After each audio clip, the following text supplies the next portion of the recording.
બનાસકાંઠામાં જૈન સાધ્વી સાથે છેડતીની ઘટનામાં પોલીસ દ્વારા તપાસનો ધમધમાટ શરૂ થયો છે। ત્યારે આ ઘટનામાં બનાસકાંઠાના સાંસદ ગેનીબેન ઠાકોરે પોલીસ પર આક્ષેપ કર્યા છે। પોલીસને જે પ્રક્રિયા કરવાની કે તપાસ કરવાની છૂટ હોય, પણ એની સાથે નિર્દોષ લોકોને હેરાન કરવા માટેની કોઈ છૂટ ના હોય।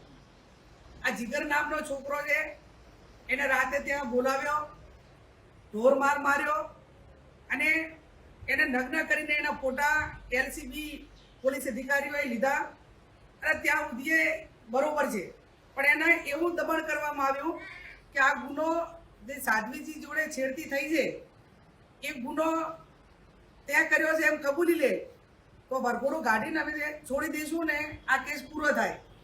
આ પોલીસની માનસિકતા દર્શાવે છે કે ઠાકોર સમાજના છોકરાને ઢોરમાર મારીને પરાણે ગુનો કબૂલવા માટે મજબૂર કરે છે બનાસકાંઠાની એલસીબી પોલીસ।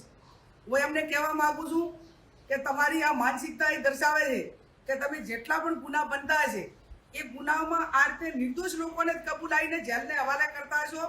ઓરિજિનલ ગુનેગારોને એ તમારી સાથે ભળેલા હોય કે અન્ય રીતે હોય એને તમે ગોતવા માટેના પ્રયત્નો નહીં કરતા હોય। ત્યારે આ જીગરનો પરિવાર એ જગદીશભાઈનો પરિવાર આખો ભયભીત હતો। મને સમાચાર મળ્યા કે કુટુંબને આશ્વાસન આપવા માટે અમે આવ્યા છીએ।